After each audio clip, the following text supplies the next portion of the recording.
Physical refining செய்யப்பட்ட SKM Poorna rice brand oil.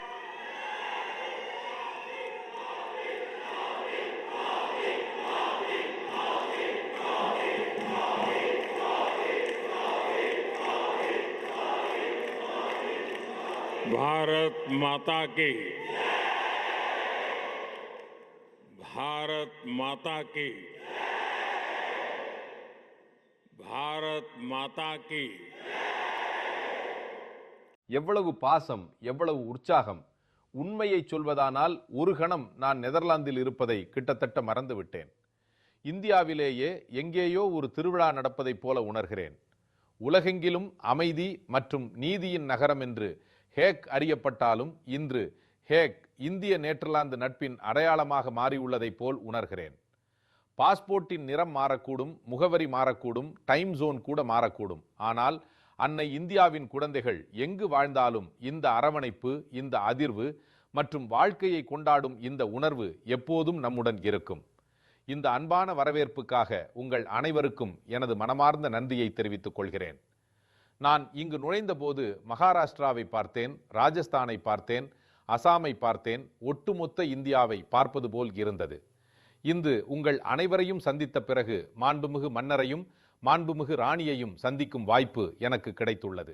மேலும் பிரதமர் ராப் ஜெட்டனுடன் பல விஷயங்கள் குறித்து விரிவான கலந்துரையாடல்களை நடத்தவிருக்கிறோம். கடந்த ஆண்டுகளில் நெதர்லாந்தின் தலைவர்களுடன் நான் பேசிய போதெல்லாம் அவர்கள் எப்போதும் இந்திய புலம்பெயர்ந்தோரை பற்றி மிகவும் பாராட்டி பேசியுள்ளனர். டச்சு சமூகத்திற்கும் இங்குள்ள பொருளாதாரத்திற்கும் நீங்கள் அளிக்கும் பங்களிப்பு குறித்து ஒவ்வொரு இந்தியரும் பெருமிதம் கொள்கிறார்கள். இன்றைய நிகழ்ச்சியில் நெதர்லாந்து மக்களுக்கும் இங்குள்ள அரசுக்கும் எனது நன்றியை தெரிவித்துக் கொள்கிறேன். 140 கோடி இந்தியர்கள் சார்பாக இந்த நாட்டு மக்களுக்கு எனது அன்பான வாழ்த்துக்களை தெரிவித்துக் கொள்கிறேன். நான் இதற்கு முன்பும் நெதர்லாந்துக்கு வந்துள்ளேன். இங்கு வசிக்கும் இந்திய சமூகத்தினருடனும் நான் கலந்துரையாடல்களை நடத்தியுள்ளேன். இங்கு இருக்கும் பல குடும்பங்களின் கதை வெறும் இடம்பெயர்ந்த கதை அல்ல. இது கலாச்சாரம், நம்பிக்கை மற்றும் எண்ணற்ற போராட்டங்களுக்கு மத்தியில் அடைந்த முன்னேற்றத்தின் கதையாகும். 2 பெருங்கடல்களை கடந்த பிறகும் இந்தியர்களின் அடையாளம் இவ்வளவு துடிப்பாகவும் உயிருடனும் இருக்கும் என்று யாரும் கற்பனை செய்திருக்க முடியாது. உங்கள் மூதாதையர்கள் பல விஷயங்களை விட்டு சென்றிருக்கலாம். ஆனால் சில விஷயங்கள் எப்போதும் நம்மோடு இருக்கும். நமது மண்ணின் மனம், நமது பண்டிகைகளின் நினைவுகள், பக்தி பாடல்களின் மெல்லிசை மற்றும் நமது மூதாதையர்கள் கடைபிடித்து வந்த மதிப்புகள். காலப்போக்கில் பல கலாச்சாரங்கள் மறைந்துவிட்டன என்பதற்கு மனிதகுலத்தின் வரலாறு சாட்சியாக உள்ளது. ஆயினும் கூட இந்தியாவின் பன்முக கலாச்சாரம் இன்றும் நம் மக்களின் இதயங்களில் வலுவாக துடிக்கிறது. தலைமுறைகள் மாறிவிட்டன, நாடுகள் மாறிவிட்டன, சுற்றுப்புறங்கள் மாறிவிட்டன. ஆனால் நம் குடும்ப மதிப்புகள் மாறவில்லை. சொந்தம் என்ற உணர்வு மாறவில்லை. நீங்கள் டச்சு மொழியை தழுவினாலும் உங்கள் மூதாதையர்களின் மொழியை கைவிடவில்லை. நம் சமூக வானொலி நிலையங்கள் இங்கு மிகவும் பிரபலமாக உள்ளன. இதன் மூலம் இந்தியாவின் இசை மற்றும் கலாச்சாரம் டச்சு குடும்பங்களையும் சென்றடைகிறது. காந்தி மையமாக இருந்தாலும் சரி அல்லது வெவ்வேறு நகரங்களில் உள்ள பள்ளிகளாக இருந்தாலும் சரி, நம் கலாச்சாரத்தை எதிர்கால சந்ததியினருக்கு எடுத்துச் செல்கிறீர்கள். இது உண்மையிலேயே பாராட்டுக்குரியது. இன்று மே 16ஆம் தேதி இந்த நாள் மற்றொரு காரணத்திற்காக சிறப்பு வாய்ந்தது. 12 ஆண்டுகளுக்கு முன்பு 2014 மே 16 அன்று குறிப்பிடத்தக்க ஒன்று நடந்தது.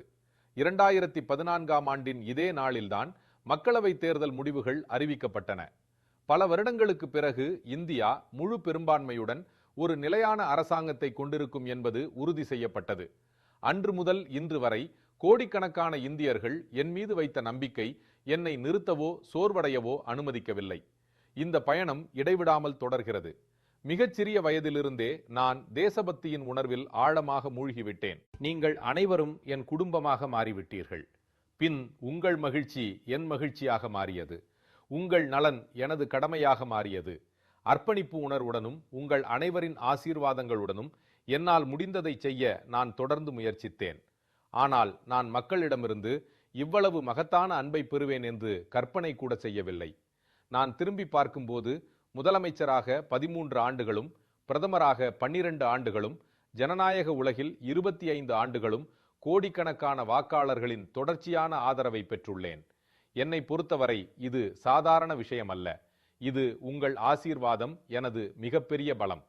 தேசத்தின் அன்பும் ஆசீர்வாதங்களும் இந்திய மக்களின் கனவுகளை நனவாக்க எனது வாழ்க்கையின் ஒவ்வொரு கணமும் என்னை ஊக்குவிக்கின்றன. உலகில் எந்த நாடாக இருந்தாலும் அது முன்னேற விரும்பினால் அந்த நாடு பெரிதாக கனவு காண வேண்டும். இன்று நமது இந்தியாவும் மிகப்பெரிய அளவில் கனவு காண்கிறது. இன்று தேசம் வெறுமனே மாற்றத்தை நாடவில்லை, பெஸ்டை நாடுகிறது. பெஸ்ட் மட்டுமல்ல, அதையும் வேகமாக தேடுகிறது. அதனால்தான் இந்தியாவில் அஸ்பிரேஷன்ஸ் அன்லிமிட்டடாகவும் நமது முயற்சிகளும் லிமிட்லெஸ் ஆகவும் இருக்கின்றது. இன்று இந்திய இளைஞர்கள் வானத்தை தொட விரும்புகிறார்கள். அவர்கள் ஸ்டார்ட் அப்களை உருவாக்கவும், தரமான தயாரிப்புகளை உருவாக்கவும், ட்ரோன்களை உற்பத்தி செய்யவும், ஏஐ மற்றும் செமிகண்டக்டர்ஸ் துறையில் இந்தியாவை முன்னோக்கி வழிநடத்தவும் விரும்புகிறார்கள். அதனால்தான் இந்தியாவின் ஸ்டார்ட் அப் ஈகோசிஸ்டம் தொடர்ந்து வலுவாக வளர்ந்து வருகிறது. இன்று உலகின் 3வது பெரிய ஸ்டார்ட் அப் ஈகோசிஸ்டம் அமைப்பை கொண்ட நாடாக நாம் இருக்கிறோம். இன்று இந்தியாவின் அஸ்பிரேஷன்ஸ் அதன் எல்லைகளுக்குள் மட்டுமில்லை. ஒலிம்பிக்கை நடத்தவும், குளோபல் மேனுஃபேக்சரிங் ஹப்பாக மாறவும், பசுமை எரிசக்தியில் ஒரு தலைவராக உருவெடுக்கவும், வேர்ல்ட்ஸ் growth என்ஜினாக செயல்படவும் இந்தியா விரும்புகிறது. நமது ஆஸ்பிரேஷன்ஸ் அன்லிமிட்டடாகவும் நமது முயற்சிகளும் அதே அளவிற்கு இருக்கின்றன. ரெக்கார்ட் ஹைவேஸ் கன்ஸ்ட்ரக்ஷன், ரெக்கார்ட் ரயில் எலக்ட்ரிஃபிகேஷன், வந்தே பாரத் எக்ஸ்பிரஸ் போன்ற அதிவேக ரயில்கள் மற்றும் உலகின் மிகப்பெரிய ரினியூவபிள் எக்ஸ்பான்ஷன் அனைத்தும் இன்று இந்தியாவில் நடக்கிறது. எவ்வளவு பெரிய லட்சியமாக இருந்தாலும் இன்றைய இந்தியா அதை அடைவோம் என்று கூறுகிறது. அதை நாம் நமது செயல்களின் மூலம் நிரூபிக்கிறோம். இன்றைய இந்தியா முன்னெப்போதும் இல்லாத மாற்றத்தின் ஒரு கட்டத்தை கடந்து செல்கிறது. உலகின் மிகப்பெரிய மற்றும் மிகவும் வெற்றிகரமான ஏஐ மாநாட்டை இந்தியா நடத்தியதை நீங்கள் சமீபத்தில் பார்த்திருப்பீர்கள். அதற்கு முன்பு G20 புது தில்லி உச்சி மாநாட்டை இந்தியா வெற்றிகரமாக நடத்தியது. இவை ஒருமுறை நடந்த நிகழ்வுகள் மட்டுமல்ல, இன்றைய இந்தியாவின் அன்றாட நிகழ்வுகளாக மாறிவிட்டன. உலகின் மிகப்பெரிய யுனிக் ஐடென்டிஃபிகேஷன் புரோகிராமை இந்தியா செயல்படுத்தியுள்ளது. உலகின் மிகப்பெரிய ஃபைனான்சியல் இன்க்ளூஷன் புரோகிராம்களில் ஒன்றையும் இந்தியா மேற்கொண்டுள்ளது. டிஜிட்டல் மயமாக்கலை இந்தியா எந்த அளவில் முன்னெடுத்து செல்கிறது என்பது உண்மையிலேயே ஆச்சரியப்படத்தக்கது. உலகின் மிகப்பெரிய அரசு நிதியுதவி பெறும் சுகாதார காப்பீட்டு திட்டத்தையும் இந்தியா நடத்தி வருகிறது. இதற்கு முன்பு யாரும் சென்றடையாத சந்திரனின் ஒரு பகுதியை இந்தியா அடைந்தது. அணுசக்தி துறையில் உலகின் மிக அட்வான்ஸ்ட் ஃபாஸ்ட் பிரீடர் ரியாக்டர்களில் ஒன்றிலும் இந்தியா வெற்றிகரமாக செயல்பட்டு வருகிறது. உள்கட்டமைப்பு மேம்பாட்டிலும் இந்தியா எந்த அளவில் முன்னேறி வருகிறது என்பது தெளிவாக தெரிகிறது. இன்று இந்தியாவில் கட்டப்பட்டு வரும் சோலார் பார்க்குகள் உலகின் மிகப்பெரியவற்றில் ஒன்றாகும். மிக உயரமான மற்றும் நீளமான டனல்கள், மிக உயரமான மற்றும் நீளமான பாலங்கள், மிக நீளமான எக்ஸ்பிரஸ்வேகள், மிகப்பெரிய மெட்ரோ நெட்வொர்க்குகள், மிகப்பெரிய சிவில் விமான போக்குவரத்து நெட்வொர்க்குகள், மிகப்பெரிய எலக்ட்ரிஃபைடு ரயில் நெட்வொர்க், இவற்றில் பல இப்போது இந்தியாவில் கட்டப்பட்டு வருகின்றன. பூமிக்கும் சந்திரனுக்கும் இடையிலான தூரத்தை விட 11 மடங்கு அதிகமாக ஆப்டிக்கல் ஃபைபர்களை இந்தியா அமைத்துள்ளது. 10 வருடங்களுக்கு முன்பு நாம் மொபைல் போன்களை இறக்குமதி செய்தோம். இன்று இந்தியா உலகின் 2வது பெரிய மொபைல் போன் உற்பத்தியாளராக மாறியுள்ளது. இன்றைய இந்தியா புதுமைகளால் இயக்கப்படுகிறது. நமது டிஜிட்டல் பப்ளிக் இன்ஃப்ராஸ்ட்ரக்சர் குறித்து இன்று உலகம் முழுவதும் விவாதிக்கப்பட்டு வருகிறது. இது இந்தியர்களின் புதுமையான திறன்களுக்கு ஒரு முக்கிய சான்றாக நிற்கிறது. இன்று ஒருவர் பணத்தை சேமிக்க விரும்பினால் டிஜிட்டல் வாலெட்கள் உள்ளன. ஆவணங்களை பாதுகாப்பாக வைத்திருக்க வேண்டும் என்றால் டிஜி லாக்கர் உள்ளது. ஒருவர் பயணம் செய்ய விரும்பினால் டிஜி யாத்திரை உள்ளது. ஒருவர் சுகாதார சேவைகளை பெற விரும்பினால் டிஜிட்டல் ஹெல்த் ஐடி உள்ளது.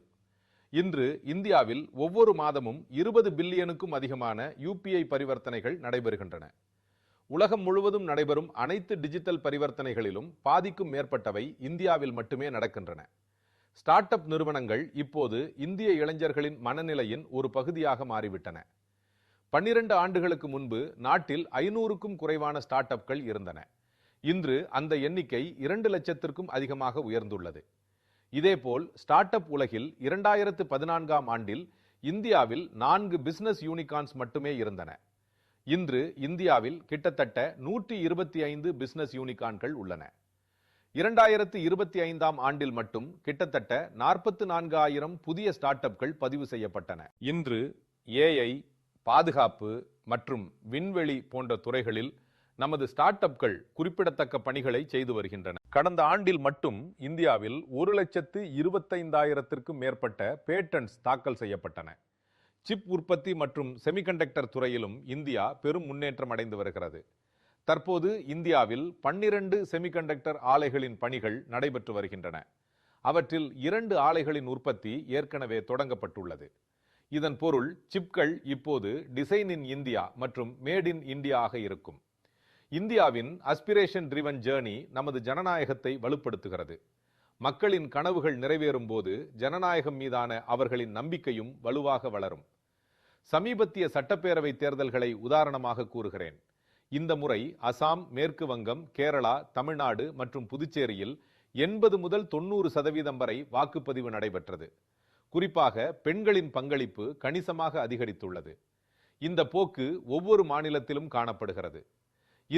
இந்தியாவில் உள்ள வாக்காளர்கள் உற்சாகமாக உள்ளனர். ஆண்டுதோறும் ரெக்கார்டு வாக்குப்பதிவுகள் உருவாக்கப்பட்டு வருகின்றன என்பதில் நாங்கள் பெருமிதம் கொள்கிறோம். இந்தியாவில் 90 கோடிக்கும் அதிகமான வாக்காளர்கள் பதிவு செய்துள்ளனர். 2024 மக்களவைத் தேர்தலில் 64 கோடி மக்கள் வாக்களித்தனர். அதாவது ஐரோப்பிய ஒன்றியத்தின் மொத்த மக்கள் தொகையை விட அதிகமான இந்தியர்கள் வாக்களித்தனர். ஒவ்வொரு குடிமகனின் ஜனநாயக பங்களிப்பை இந்தியா மதிக்கிறது.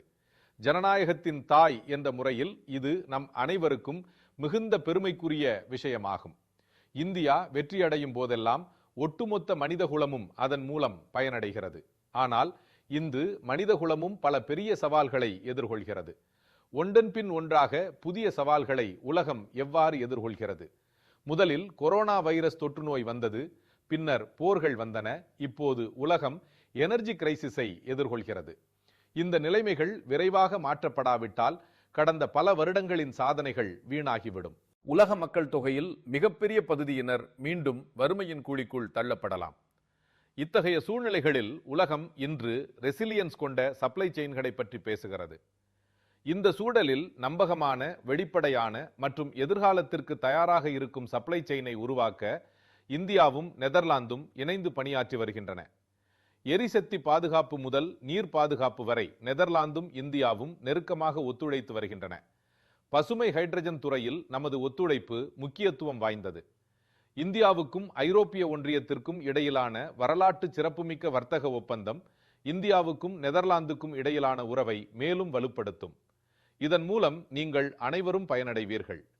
ஐரோப்பாவிற்குள் நுழையும் இந்திய வணிகங்களுக்கு நெதர்லாந்து இயற்கையான நுழைவாயிலாக மாறும். இந்த பயணத்தில் நமது புலம்பெயர்ந்தோர் இரு நாடுகளுக்கும் இடையே நம்பகமான பாலமாக செயல்பட முடியும். நான் இதை ஏன் சொல்கிறேன் என்றால், இந்தியாவின் அம்பிஷன்ஸ் மற்றும் ஐரோப்பாவின் ஸ்டாண்டர்ட்ஸ் இரண்டையும் புலம்பெயர்ந்தோர் புரிந்து கொள்ள முடியும். இங்கு இருக்கும் இந்தியர்களுக்கு இந்தியாவிலிருந்து வரும் உயர்தர தயாரிப்புகளை பயன்படுத்தும் அதிக வாய்ப்புகளையும் இது உருவாக்கும்.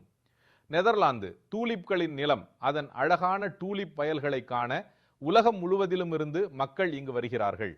இந்தியாவிலும் உலகின் மிகப்பெரிய டூலிப் தோட்டங்களில் ஒன்று ஜம்மு காஷ்மீரில் ஸ்ரீநகரில் அமைந்துள்ளது. நெதர்லாந்து டூலிப்களுக்கு பெயர் பெற்றது போலவே இந்தியாவும் தாமரைக்கு பெயர் பெற்றது. துலிப் மற்றும் தாமரை இரண்டும் உணர்த்துவது, வேர்கள் தண்ணீரில் இருந்தாலும் அல்லது பூமியில் இருந்தாலும் சரியான ஊட்டச்சத்து கிடைத்தால் அழகும் வலிமையும் சேர்ந்து செழிப்பாக இருக்க முடியும் என்பதை நமக்கு கற்பிக்கின்றன. இதுவும் இந்தியாவுக்கும் நெதர்லாந்துக்கும் இடையிலான பார்ட்னர்ஷிப்பின் அடித்தளமாகும். நம் இரு நாட்டு நட்பில் மற்றொரு முக்கியமான பிணைப்பு உள்ளது. அது பெரும்பாலும் பேசப்படுவதில்லை. அது விளையாட்டு. நமது இரு நாடுகளும் விளையாட்டுத் துறையில் பல வழிகளில் இணைந்து பணியாற்றி வருகின்றன. உதாரணத்திற்கு கிரிக்கெட்டை எடுத்துக்கொள்ளுங்கள். நெதர்லாந்து கிரிக்கெட்டுக்கு இந்திய சமூகம் பெரும் பங்களிப்பை வழங்கியுள்ளது. சமீபத்தில் இந்தியாவில் நடைபெற்ற ICC ஆண்கள் T20 உலக கோப்பையின் போது நெதர்லாந்து அணி பாராட்டத்தக்க செயல்திறனை வெளிப்படுத்தியது. இந்தியா உலக கோப்பை சாம்பியனாக இருக்கலாம், ஆனால் இந்திய அணி கூட நெதர்லாந்து தரப்பிலிருந்து மிகவும் வலுவான போட்டியை எதிர்கொண்டது. தேஜா நிடமனூரு மற்றும் விக்ரம்ஜீத் சிங் போன்ற வீரர்கள் நெதர்லாந்து ஜெர்சி அணிந்திருப்பதை பார்க்கும்போது, அல்லது ஆரியன் தத் போன்ற இளம் வீரர்கள் டச்சு கிரிக்கெட்டின் எதிர்காலத்திற்கு பங்களிக்கும் போது அது நம் அனைவருக்கும் மிகுந்த மகிழ்ச்சியை தருகிறது. கிரிக்கெட்டுக்கு இந்தியர்கள் குறிப்பிடத்தக்க பங்களிப்பை வழங்கியதைப் போலவே இந்தியாவில் ஹாக்கியில் நெதர்லாந்தும் முக்கிய பங்களிப்பை வழங்கியுள்ளது. இந்திய ஹாக்கியை மேலும் வலுப்படுத்துவதில் டச்சு பயிற்சியாளர்கள் முக்கிய பங்கு வகித்துள்ளனர். நமது மகளிர் ஹாக்கி அணி சமீப காலமாக சிறந்த செயல்திறனை வெளிப்படுத்தி வருகிறது. அதில் பயிற்சியாளர் ஷோர்ட் மரின முக்கிய பங்கு வகித்துள்ளார். இந்த ஆண்டு ஹாக்கி உலக கோப்பையையும் நெதர்லாந்து நடத்துகிறது. நீங்கள் அனைவரும் நிச்சயமாக சென்று இந்தியாவின் போட்டிகளை பார்க்க வேண்டும். ஒன்று நிச்சயம், உலக கோப்பையை யார் வென்றாலும் இந்தியாவுக்கும் நெதர்லாந்துக்கும் இடையிலான நட்பு நிச்சயமாக வெற்றி பெறும். இந்தியாவுக்கும் நெதர்லாந்துக்கும் இடையிலான உறவின் உண்மையான வலிமை உங்கள் அனைவரிடமும் உள்ளது.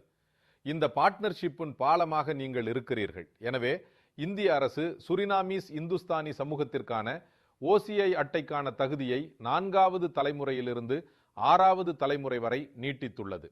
21ஆம் நூற்றாண்டின் இந்தியா வாய்ப்புகளின் பூமி. இந்தியா டெக்னாலஜி ட்ரிவன் மற்றும் ஹியூமனிட்டி ட்ரிவன் மூலம் இயக்கப்படுகிறது. இந்தியா எவ்வளவு பழமையானதோ அதே அளவிற்கு மாடர்னாகவும் மாறி வருகிறது. எனவே இந்தியாவில் உள்ள உங்கள் மூதாதையர்களின் கிராமங்களுடன் மீண்டும் இணைவதற்கும் வளர்ந்த இந்தியாவை நோக்கிய பயணத்தில் பங்கேற்பதற்கும் இது ஒரு சரியான நேரம்.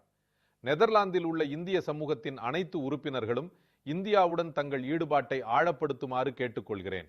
இது இந்தியாவின் திறன்களை வலுப்படுத்தும். மேலும் இது உங்கள் முதலீடுகளில் அதிக வருவாயை கொண்டு வரும். இது மோடியின் கேரண்டி. உங்களில் பலர் இன்று இங்கு கூடியிருப்பது குறித்து நான் உண்மையிலேயே மகிழ்ச்சி அடைகிறேன். உங்கள் அனைவரையும் சந்தித்து கலந்துரையாடும் வாய்ப்பு எனக்கு கிடைத்துள்ளது. மீண்டும் ஒரு முறை இத்தகைய அன்பான மற்றும் உற்சாகமான வரவேற்புக்காக உங்கள் அனைவருக்கும் எனது மனமார்ந்த நன்றி. भारत माता की, भारत माता की, भारत माता की बहुत बहुत धन्यवाद.